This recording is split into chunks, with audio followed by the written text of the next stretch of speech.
I run a successful business. We have a receptionist. She answers the phone, capture video, like she means it. I have camera people, editors, an accountant, and a bookkeeper. Have I mentioned that I'm successful? I built this empire with my own 2 hands. My parents were coal miners. Okay, that's not true. But they were both in banking, which is practically the same thing. My point is, from humble beginnings, I have scraped out a livelihood. So you could imagine how pissed off I might get if someone tried to mess with my business. Are you imagining it? About 6 years ago, I got a phone call. This English woman, Jill Hope, had read an article I had written about using video online to promote your business, and she desperately needed my help.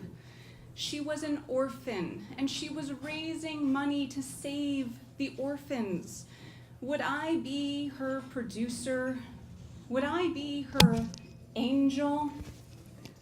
She was not a certified nonprofit, but she asked me for a discount. Now, generally, I only give them to people who have a 501c3 status. She did not have that yet, but she was working on it. She needed these videos now.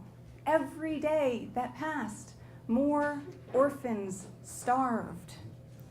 The day of the studio shoot came. This was a huge production for me, and even with the generous discount that I had given to Jill, it was one of the biggest contracts I had ever gotten.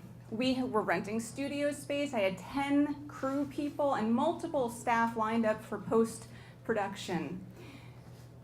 I had gotten a deposit from Jill, but it was a much smaller deposit than what I would normally accept.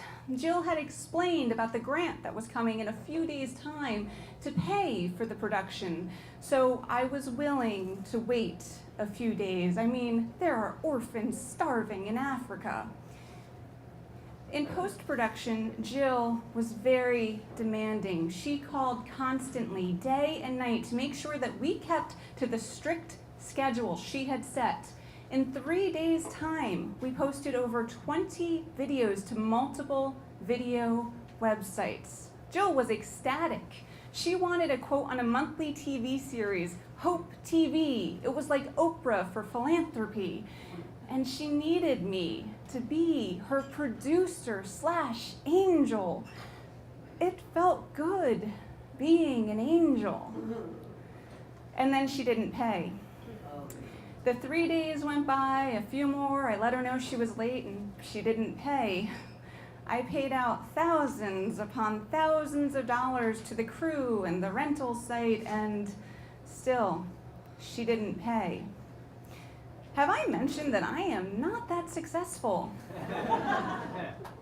Now, I had been in business at this point for about 8 years. I had had one client go out of business without paying me, and another guy who just stiffed me the $1,000 or so that he owed me, but had mostly dealt with upstanding people who cared about their company's reputations. My editor had met Jill and found her a little fishy, and so he Googled her. He found an article about Jill Hope, the notorious fraudster. She had fled England and was in America, calling herself the orphan's angel and pretending to be an orphan. I changed tactics immediately. I still had the passwords to her video site, so I pulled down all the videos we had posted, partly because I wanted leverage and partly because I didn't want to be an accomplice in whatever her scheme was. Jill cut off all contact with me. I went to a lawyer. He spelled it out for me. You can win in court, but you're not going to get a dime from her. Assuming she is a fraud, she's not going to have any legitimate funds that you can access. Taking her to court, in his professional opinion, would be a waste of money. I had no money left. I was dipping into my retirement to continue to pay my personal and business bills. But you see, I'm from New Jersey. I am an Italian from New Jersey. Thank you. Walking away was not an option. My first plan was to go to her hotel room, wait for her to open the door, and then just punch her in the face. But I'm a professional. So I decided to go to her hotel room, wait for her to open the door, break in and hold her hostage until she paid me what she owed me. She fled to LA before I could get to her. I did take it to court, hoping for some kind of justice. Ultimately, the legal process took a really long time, and what I got in the end was a piece of paper that said, yes, this woman owes you money. Good luck getting it. That piece of paper was crap for revenge. She had put my company thousands of dollars in the hole, nearly cost me my townhouse, solicited donations using services I had provided, and did it all in the name of charity. Oh, you know, I needed more than that. I got an idea. I had a friend who'd had his name ruined online by a pissed off ex. She had posted all these terrible lies about him, so anytime you Googled his name, you'd find all this misinformation. It was awful for him and for his business, and I knew just enough about how it was done to do it myself. I set up a website about Jill. I told the truth, that's all, and I tagged a lot of key words like Jill Hope and fraud while doing it. I started getting emails from people. I heard from a banker whom Jill had gone to get money for her charity, but then could provide no paperwork for. I heard from a cop in Pennsylvania who had almost caught Jill when she tried to have a fake press pass made, and a couple in DC who had leased Jill a flat and then had to go through the very long eviction process while she squatted for months. Every time I heard from another person, I posted their story to the website. And then I heard from a guy whose profession is search engine optimization. He helps websites get ranked higher.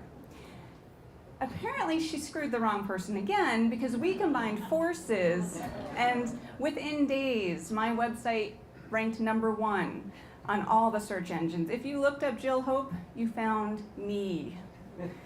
It really started to work. It saved a musician from getting ripped off by her, a manufacturer from donating millions of dollars of cloth to her made-up orphans, and enlightened a New York City firefighter into not sharing a charity event for victims of 9/11 with her. Every time I got another email, I felt a thrill.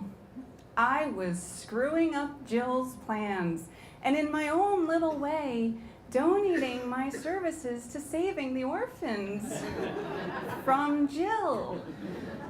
I was winning. The last report that I read was an article stating that the notorious fraudster Jill Hope had been arrested in Uganda. I like to think that every time Jill bangs on her prison bars, an angel gets her wings.